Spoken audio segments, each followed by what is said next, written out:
Good afternoon and welcome to the Greek Economic Summit. I'm Chryssos Kavounides. I'm a managing director and partner at Boston Consulting Group. And together we'll be discussing for the next 25 minutes a critical topic for governments and businesses and individuals equally, shaping the climate path to decarbonization. For us at BCG, this is a critical topic. As a firm, we have committed to net zero climate impact by 2030 and being climate positive thereafter. But the biggest impact we can have is working with our clients, working together with fora such as COP26, participating in initiatives such as the Breakthrough Energy Catalyst or the Aviation Climate Task Force that can accelerate technologies that will help us fight climate change in an accelerated way going forward. Here in Greece, we're extremely proud of our contribution, having contributed to the delignitization master plan in the context of the just transition from coal and lignite. In our discussion today, I'm extremely pleased to have a colleague from BCG, Jens Burchardt. Jens, welcome to the Greek Economic Summit. Jens, thank you very much for having me. Jens is a global expert on the topic and the co-founder of BCG's Center for Climate and Sustainability. He advises the private sector, the public sector, including the World Economic Forum, COP26, and a number of government commissions on how to successfully approach low carbon economies and how to win with low carbon technologies. Jens, it's great having you with us today. Thank you for being with us. We've managed to have a 1 degree of global warming impact on the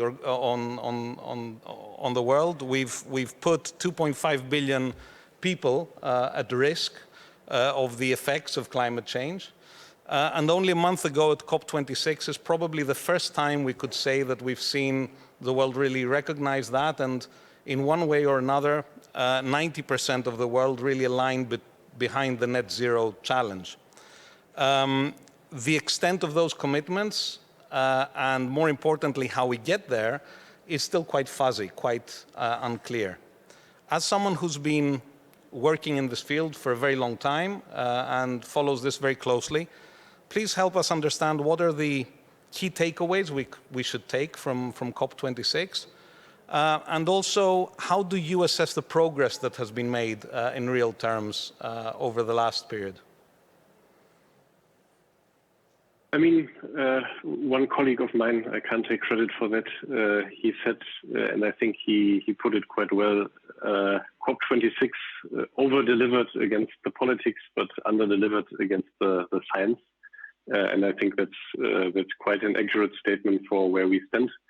I think if you look at it politically and look at how much people were concerned about a lack of progress during these rounds of climate negotiations, I think it produced quite a lot of quite stunning successes. 90% of the world, as you said, are now committed to net zero. We've completed the Paris rulebook. Parties aligned to phase down coal and fossil fuel subsidies. So for the first time, we didn't only discuss about targets, but about actual measures, even though the wording was watered down a bit in these last negotiations. There were a lot of coalitions of the willing, which was a first between countries on topics like deforestation, methane emissions, international coal financing, the ICE exits. You had a joint declaration of China and the US indicating more willingness to work together on this topic. There was a lot of private sector action for the first time, including many quite ambitious coalitions that you mentioned. So all in all, we did cement the expectation that more needs to happen, and that countries also still will need to increase their ambitions. But if we are totally honest, with the commitments that have been achieved, the 1.5 degree target is basically dead. To save this, all major emitters would have to commit to extremely material action during this decade already, and especially during this decade until 2030, the commitments made just aren't sufficient yet.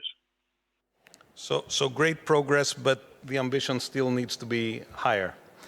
In terms of, if we focus on Europe a bit, Europe has made some quite significant, quite ambitious commitments, and those are then supported by the EU Green Deal. Lots of numbers, lots of different commitments and targets across different sectors, across different activities. Can you give us a quick lowdown of what some of these mean, and where we are today? Do you feel that these are feasible for Europe? First of all, let's look at what we've committed to. The EU Green Deal indeed tries to cement Europe's position as a leading force on decarbonization globally. We have committed with it that we aim to be the first carbon neutral continent in the world by reaching net zero in 2050, and probably even more importantly, have increased our emission reduction ambitions in 2030 from minus 40% versus 1990 previously to minus 55% now. Now, these are comparatively anonymous numbers, and 30 years feels like a long time in the future. What people underestimate a bit in our perspective is that most of our emissions are tied to individual assets, and many of these assets have extremely long lifetimes. A car, at least 15 years, an industrial CHP, 20 years, a gas boiler, 25 years, and so on.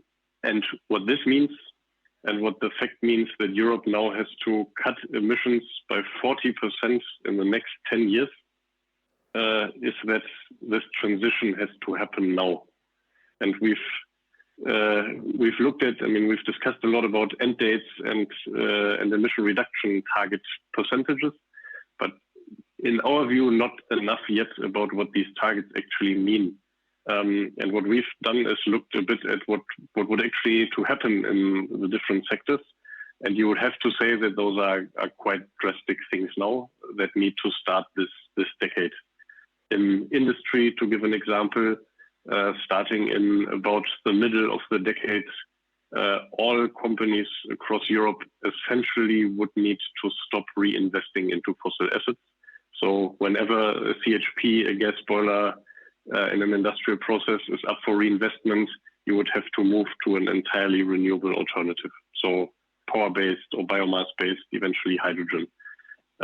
We will need to completely replace quite a significant share of assets in our heavy industry. So steel, for example, we basically need to close down all blast furnaces all across Europe and replace this with new processes called direct reduction incineration, which run on low carbon hydrogen. Similar efforts need to be undertaken in chemicals. We need CCS in cement in the long run.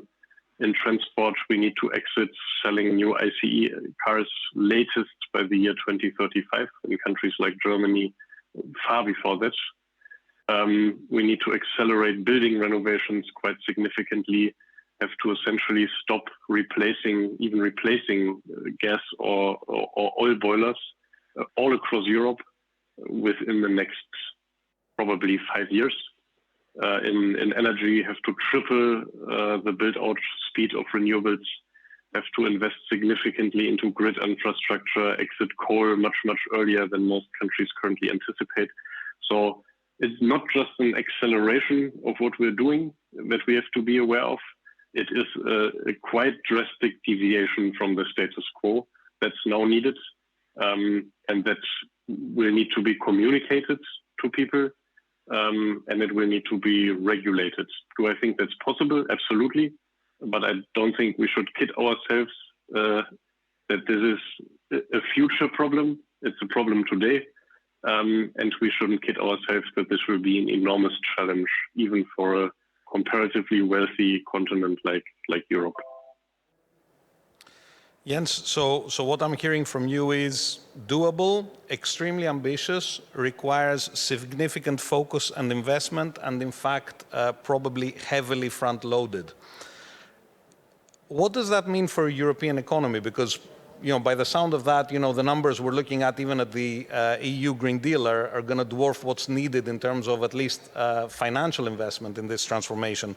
So what does that mean for European businesses, for the European economy more widely, for European businesses? And how is that affected by the pace at which other regions in the world progress? And will that create competitive disadvantages or competitive advantages for European business and Europe more widely?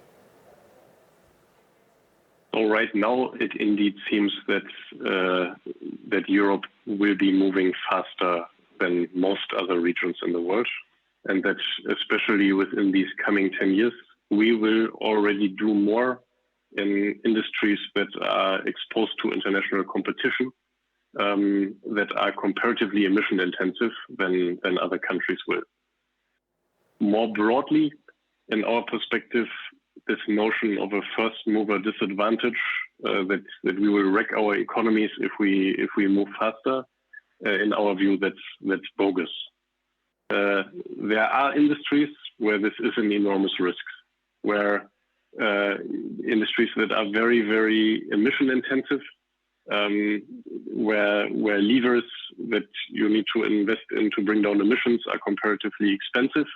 So your cost per ton of avoided CO2 is very high, and where in industries you don't earn a lot per ton of CO2 you currently produce. In those industries, decarbonization will have quite a significant impact on product costs. So if we take steel as an example, moving to hydrogen-based steel can increase German steel production prices by somewhere in the ballpark of 50% or so per ton of steel. And that, for an industry that is in an international commodity market, is of course a risk. And there are several industries like this where you have these risks. Those are, next to steel, also base chemicals, some base metal production.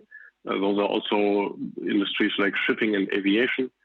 But what we, in my view, often mischaracterize is that this isn't the problem of the European industry. It's a problem of very specific industry sectors. And these industry sectors we can find tailored solutions for. Those industries that I just mentioned, including aviation and shipping, those make up in Europe about 2% of our entire GDP. So yes, we need to enact measures to protect these 2%, and we need to find ways to regulate these industries that enables them to keep on their businesses and to stay competitive. But it's a different challenge than risking your entire industrial value creation. For the rest of Europe, this whole transformation primarily is a significant growth program. To reach net zero by 2050, we need to invest all across Europe somewhere in the ballpark of 10 trillion euros over the next 30 years. And these 30 trillion euros, we invest very often into things where we displace consumption of fossil fuels, which we currently primarily have to import. That's GDP deflating, with investments in capital goods like windmills, solar farms, heat pumps, which we to a much larger degree produce in Europe. So for a continent like Europe, where we almost exclusively import our energy today, and where we pay very, very little on average for capital, this should create net growth. So we should do it, in our perspective, no matter what. Clear. So overall, economically positive, but of course, in specific sectors, we need to address those carefully. Jens, we've heard a lot about global collaboration and coordination, and the fact that this is probably the single most globalized, let's say, problem and initiative and effort, if you like, in human history, possibly. And you have, in many of your pieces of work in the past, including the the climate paths for Germany, you've made a very specific point about the collaboration also between the private and public sector, and that this is super critical for a successful transition and for accelerating the transition in Europe, but also globally. Why is that so important in this particular instance around sustainability and climate, that collaboration? And given the business leaders and the government representatives that are watching today, what advice would you give based on what you've seen so far on how to do that in the best possible way? So maybe in a few seconds what we did over here. Germany has an even more ambitious emission reduction target than the European Union does. We want to almost halve our emissions by 2030 and achieve net zero by 2045. And so far, our policy is not in line with this ambition. So what we did over the past 6 to 8 months is sit together with a very broad panel of German industrial companies, more than 80 companies across all different sectors. And we looked at, okay, now we have these targets. What is actually needed to achieve them in terms of what are the technical levers that we need to implement in every sector? What are the barriers we need to overcome to make that happen? And how would a regulation program that gets to these targets actually have to look like? Which measures, which policies would you need to enact? What are actually the policies that can help the steel industry transform without threatening its economic competitiveness? And we've developed this program and introduced it in time for Germany's election. A lot has now actually been included in the policy plans of the new coalition. And in our view, these type of, it's not a public-private partnership per se, but a public-private dialogue offer that in our view is something that can serve a bit as a blueprint for what needs to happen in other countries as well. What I would stress, I don't think we necessarily need collaboration. What we really, really need is regulation. This won't happen if policymakers aren't willing to regulate this a lot stricter. What our project did is identify how this regulation would need to look like, and why I think it's better to have a dialogue about how this works. Is that, I mean, what lies before us in Europe and the rest of the world is essentially nothing less than the largest transformation we've probably ever had in our economies, in peace times at least. And this means in every sector, we will very fundamentally transform realities, we will transform business models. And this, of course, happens better if you coordinate, and that, of course, happens better if it's done in dialogue between policymakers and the private sector, and not by policymakers against the private sector. What this requires from policymakers is openness to this dialogue. What it requires from corporations is a different approach to advocacy, in our view. In the past, there are too many companies, if we are very honest, for whom advocacy and lobbying has been very much about preserving the status quo. In a world in which the status quo goes against the interest of humanity, this is a losing battle, and smart companies understand that what regulators need to develop their sectors towards, and come with solutions that help them transform their businesses, not defend something that's in the end not defendable. Jens, we're talking about the largest transformation, as you said, that we've probably ever seen in our economies. It needs to be. It requires significant focus. It requires, you said, regulation, front loading, which means that very intense years to come. It all seems extremely difficult. extremely complex. But having heard you talk about this many times, I also know that you're also extremely positive and confident that it can be achieved. So share with us a little bit why you're confident that it can be achieved, and so that we close on a positive note.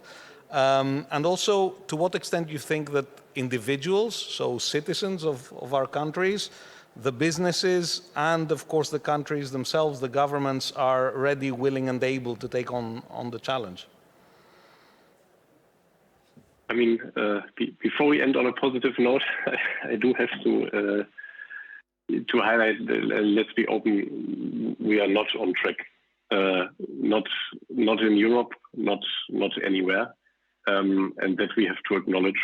We have to acknowledge that this needs to accelerate very, very fundamentally. And it needs to accelerate in the minds of consumers, voters, politicians, as well as companies.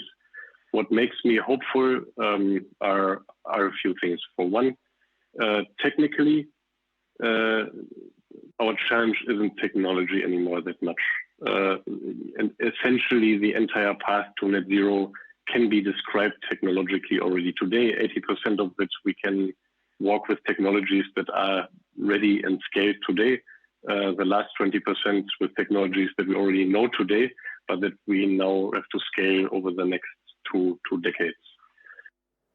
Two, economically, wherever we look at this, no matter from a country perspective or from a corporate perspective, if you really look into what needs to happen and what it will cost and what it will risk versus what it might gain, in our view, the picture looks a lot more optimistic after you looked at it in more detail than before.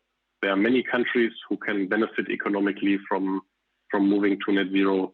We've found many companies who can move to net zero at either extremely low costs, some even net zero costs. We've seen many who can commercialize the fact that they do so and that they move early. So economically, I think the challenge is a lot smaller than people think. We still need to invest a lot and change a lot, and that will take effort. What also makes me optimistic is that I think we underestimate how much it takes to change an industry. If you look at how we approach this problem from a communication standpoint, we do often talk about collaboration.